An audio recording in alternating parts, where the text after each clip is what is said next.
Assalamualaikum warahmatullahi wabarakatuh. Selamat belajar anak-anakku semua. Bagaimana kabar kalian? Semoga selalu sehat ya.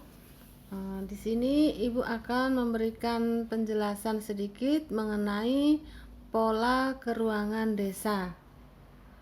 Submaterinya adalah pengertian desa, ciri-ciri desa, unsur-unsur desa, potensi desa, fungsi desa, dan permasalahan dan pembangunan desa. Baiklah, pengertian desa. Menurut R. Bintarto, desa merupakan hasil perwujudan geografis yang ditimbulkan oleh unsur-unsur fisiografis, sosial, ekonomi, politik, dan kultural yang terdapat pada suatu daerah serta memiliki hubungan dan pengaruh timbal balik dengan daerah lainnya. Nah, menurut Undang-Undang Nomor 6 Tahun 2014, desa adalah kesatuan masyarakat hukum yang memiliki batas wilayah yang berwenang untuk mengatur dan mengurus urusan pemerintahan, kepentingan masyarakat setempat berdasarkan prakarsa masyarakat, hak asal-usul dan atau hak tradisional yang diakui. Nah, ciri-ciri desa atau karakteristik desa yaitu 1. Mata pencaharian penduduknya bersifat agraris atau berkaitan dengan bidang pertanian. Yang kedua, perbandingan lahan dengan jumlah penduduk besar, artinya lahannya luas, penduduknya sedikit. Yang ketiga, hubungan antar warga relatif akrab. Dan yang keempat, tradisi masih kuat. Unsur-unsur desa. 1. Wilayah. Terdapat lahan produktif dan tidak produktif beserta pemanfaatannya, termasuk juga unsur lokasi, luas, dan batas yang merupakan lingkungan geografis setempat. Jadi unsur desa yang pertama adalah adanya wilayah. Yang kedua adalah adanya penduduk.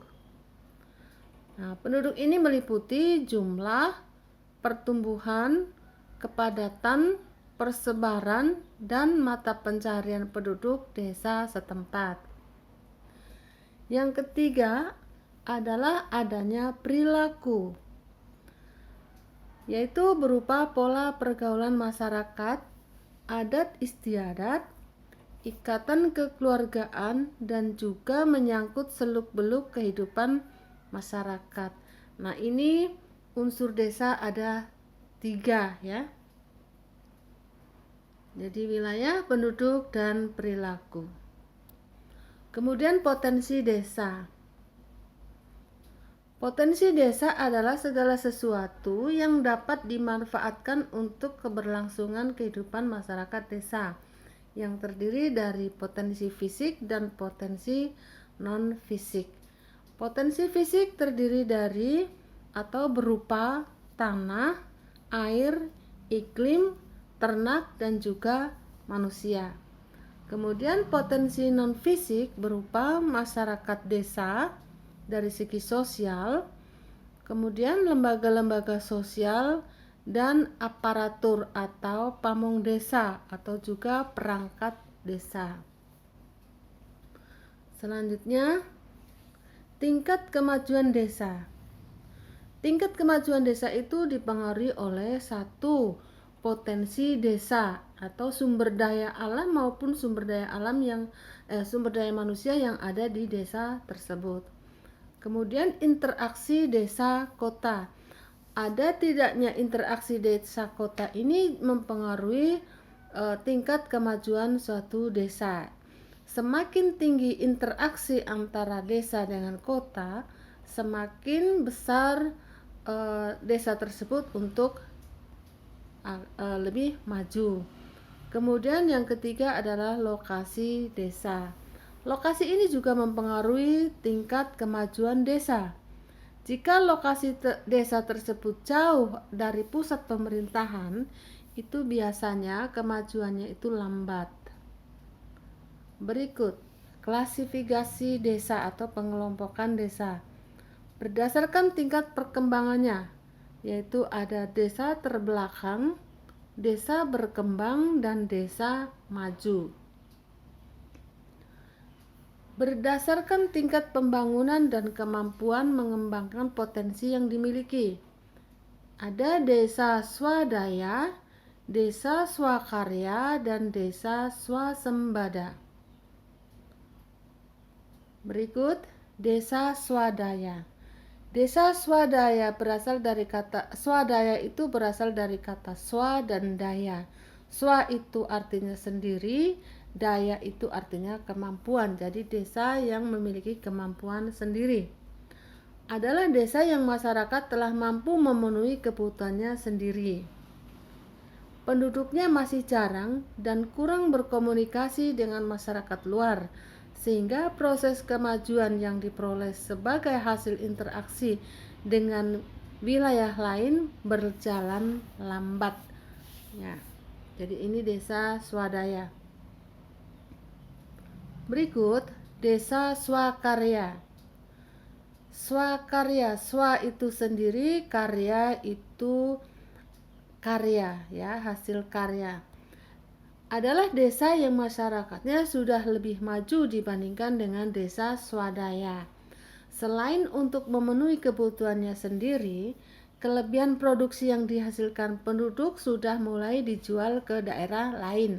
Misalnya hasil pertaniannya itu berlebih ya untuk memenuhi kebutuhan penduduk desa setempat. Nah, mereka bisa menjual ke daerah lain.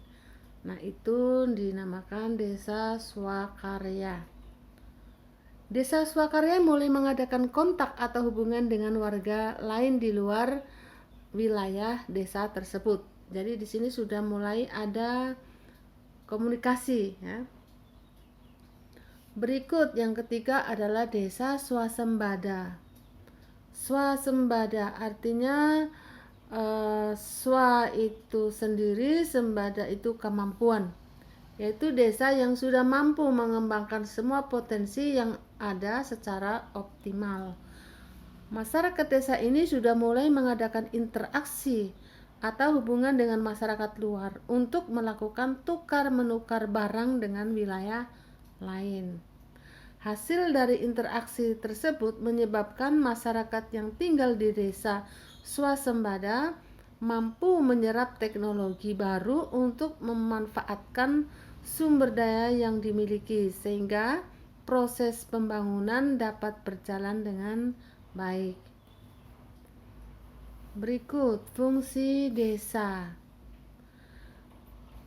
1. Desa sebagai sumber bahan mentah bagi kota ya. Di kota biasanya kan tidak menghasilkan bahan mentah ya, sedangkan bahan mentah itu dapat dipenuhi dari desa.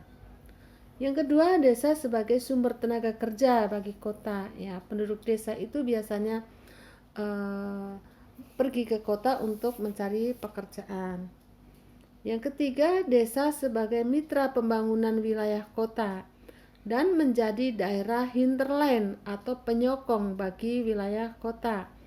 Jadi yang disokong oleh desa itu bukan hanya tenaga kerja saja, tapi juga bahan mentah maupun bahan-bahan kebutuhan pokok kehidupan masyarakat kota. Maka desa dinamai daerah hinterland atau daerah penyokong atau daerah belakang. Pola pemukiman desa. Nah, pola pemukiman desa itu biasanya dipengaruhi oleh 1. Kondisi geografis.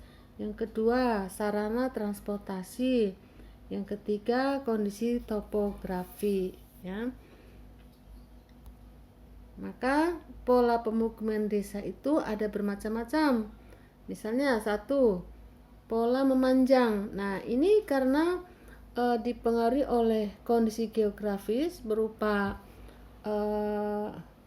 ini bukan kondisi geografis tapi jalan alat transportasi yang memanjang sehingga penduduk bangun rumahnya itu di kiri kanan jalan gitu ya. Jadi polanya adalah memanjang. Kemudian yang kedua adalah pola memusat atau menggerombol. Ya, ini pasti ada sesuatu yang menyebabkan penduduk itu mendirikan bangunan tempat tinggal itu memusat, menggerombol. Biasanya ini mendekati dengan sumber-sumber kehidupan ya. Bisa di situ ada ditemukan barang tambang ataukah sumber mata air. Kemudian yang ketiga adalah pola melingkar. Jadi melingkar ini melingkari sesuatu ya. Bisa juga karena di situ terdapat sumber kehidupan dan daerahnya datar sehingga pola pemukimannya adalah melingkar. Kemudian yang keempat adalah pola menyebar. Nah, ini pola menyebar biasanya terdapat di daerah tanah kapur, daerah yang wilayahnya itu terdiri dari tanah kapur sehingga sumber air itu tersebar, sementara kebutuhan manusia yang utama adalah air. Maka di mana ditemukan air, disitulah penduduk akan mendirikan bangunan sehingga polanya adalah menyebar. Berikut permasalahan dan pembangunan desa. Permasalahan desa. 1.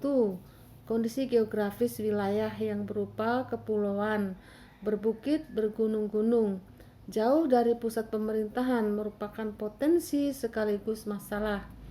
Misalnya distribusi penduduk yang tidak merata menyulitkan proses pembangunan. Nah, ya ini wilayah Indonesia itu kan berpulau-pulau, berbukit-bukit dan bergunung-gunung ya. Yang kedua adalah kondisi masyarakatnya. Kemampuan penduduk desa dalam memenuhi kebutuhannya sangat bervariasi. Ada yang mampu memenuhi dan ada yang kurang mampu, sehingga terdapat penduduk yang kurang gizi. Distribusi bahan makanan pokok tidak merata. Penduduknya jarang, fasilitas pendidikan dan kesehatan rendah, dan kesadaran masyarakat yang masih minim. Yang ketiga, pemerintahan dan kelembagaan. Dari pemerintah desa, kabupaten maupun provinsi belum berfungsi sebagaimana mestinya. Kondisi ini ditambah dengan belum maksimalnya koordinasi pelayanan pemerintah dari pemerintahan terkecil sampai pusat. Dengan demikian, perencanaan pembangunan kurang maksimal. Kebijakan yang diambil sulit diterapkan sehingga pembangunan terganggu. Berikut upaya pembangunan desa. 1. Percepatan pembangunan secara optimal. Ya, yang kedua adalah fokus pada pembangunan wilayah tertinggal dan terpencil. Yang ketiga, mengembangkan potensi wilayah-wilayah perbatasan. Contohnya, jika di wilayah perbatasan terdapat potensi pariwisata, maka pemerintah di situ akan mengembangkan potensi pariwisata untuk bisa mendukung kegiatan ekonomi desa tersebut. Yang keempat, menyeimbangkan pertumbuhan pembangunan. Yang kelima, meningkatkan keterkaitan kegiatan ekonomi. Ya, jadi penduduk desa itu harus ditingkatkan kegiatan ekonomi dengan cara mungkin memberikan bantuan-bantuan yang bersifat produktif ya. 6. Mengoperasionalisasikan rencana tata ruang. Ya, jadi rencana tata ruang ini juga dioperasionalisasikan. Tidak hanya membangun tapi membangun tanpa rencana, tapi harus memperhitungkan rencana tata ruang. Yang ketujuh adalah pemerataan pemenuhan kebutuhan pokok rakyat. Yang kedelapan, pemerataan kesempatan memperoleh pendidikan dan pelayanan kesehatan. Yang kesembilan adalah pemerataan kesempatan kerja. Ya, demikian anak-anak, semoga bermanfaat. Jika kurang jelas, nanti silakan kalian bertanya di grup Google Classroom. Selamat belajar, sukses kalian semua.